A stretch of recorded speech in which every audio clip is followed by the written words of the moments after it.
भारत के झारखंड राज्य में ना जमीन के नीचे दबे खजाने को लेकर जमीन के ऊपर एक बहुत लंबा संघर्ष चल रहा है। ये कहानी उस कोयले की है जो देश को रोशन तो करता है लेकिन कई जिंदगियों में अंधेरा भी ला रहा है।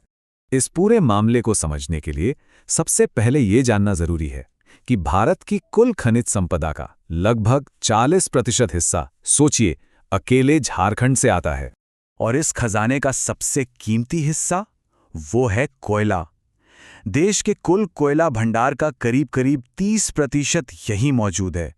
और यही बात झारखंड को भारत की ऊर्जा जरूरतों के लिए एक बेहद जरूरी राज्य बना देती है।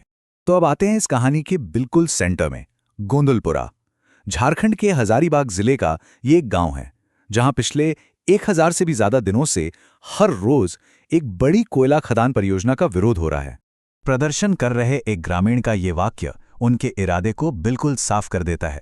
उनका सीधा कहना है कि वो अपनी जमीन और अपनी जिंदगी दोनों में से कुछ भी इस खदान के लिए नहीं देंगे। ये सिर्फ एक नारा नहीं है, ये उनकी पूरी लड़ाई का सार है।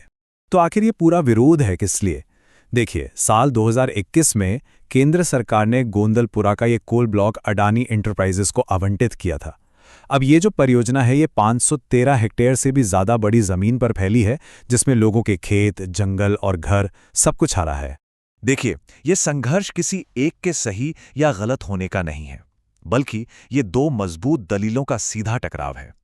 एक तरफ गांव वालों की जमीन और जिंदगी दांव पर है, तो दूसरी तरफ देश की ऊर्जा की जरूरतें हैं। एक तरफ गांव वालों का पक्ष है, जिनकी पूरी आजीविका और पूरा पर्यावरण इसी जमीन पर निर्भर करता है। वहीं दूसरी तरफ सरकार की दलील है कि ये कोयला पूरे देश की ऊर्जा सुरक्षा के लिए जरूरी है, जिससे उद्योग चलेंगे, घर रोशन होंगे। उनका मानना है कि ये संसाधन राष्ट्रीय संपत्ति हैं। और सरकार की इस दलील को ये आंकड़ा और भी मजबूत करता है। आज भी भारत की लगभग 70% बिजली कोयले से ही बनती है। रिन्यूएबल एनर्जी की तरफ हम कितना भी बढ़ रहे हों, लेकिन सच तो यही है कि कोयला आज भी देश की ऊर्जा व्यवस्था की रीढ़ है। लेकिन कहानी में एक ऐसा मोड़ है जो इस पूरे विरोध पर एक नया सवाल खड़ा कर देता है। जब हमारी टीम गांव में पहुंची तो उन्होंने एक अजीब चीज देखी। वहां कई सारे स्थानीय ईंट भट्ठे थे और वो सब के सब कोयले का इस्तेमाल कर रहे थे। और यहीं से असली सवाल शुरू होता है। अगर गांव वाले कॉरपोरेट माइनिंग का इतना जोरदार विरोध कर रहे हैं, तो ये जो इतने सारे ईंट भट्टे गांव में चल रहे हैं, इन्हें कोयला आखिर मिल कहां से रहा है? इसका पहला सुराग तो खुलेआम है दिख जाता है। गांव के अंदर से कोयले से भरे ट्रैक्टर्स गुजर रहे हैं जो इन भट्टों तक पहुंचते हैं। इससे ये बात तो बिल्कुल साफ हो जाती है कि कॉरपोरेट खदान के अलावा भी यहां कोयले का एक पैरेलल कारोबार चल रहा है। और फिर सामने आता है इस कहानी का सबसे चौंकाने वाला सच। ये कोयला आ रहा है अवैध खनन से। यहां एक पूरी की पूरी स्थानीय अर्थव्यवस्था है जो गैर कानूनी तरीके से कोयला निकालने पर टिकी हुई है।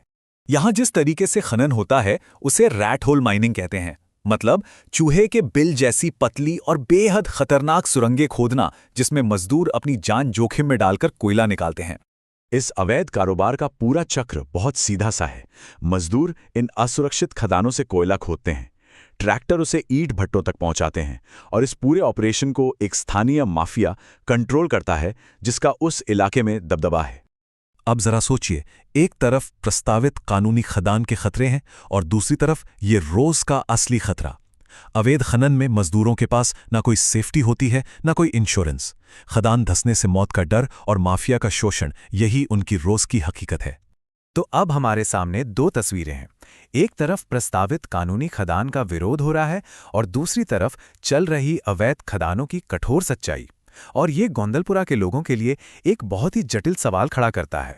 ये स्लाइड दोनों तस्वीरों को और साफ कर देती है।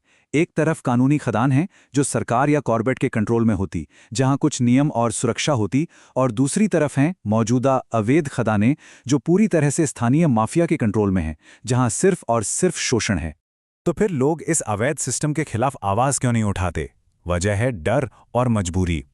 कई परिवारों की रोजी रोटी इसी अवैध काम से जुड़ी हुई है और वो शक्तिशाली स्थानीय माफिया के खिलाफ बोलने से डरते हैं, क्योंकि नतीजा बहुत खतरनाक हो सकता है।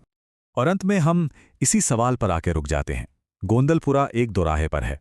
एक तरफ कॉरपोरेट खदान और विस्थापन का डर है, दूसरी तरफ माफिया का अवैध खनन है जिसमें रोज शोषण और जान का खतरा है। जब दोनों ही रास्तों में शोषण मौजूद हो तो गोंदलपुरा के लिए सही रास्ता आखिर है क्या?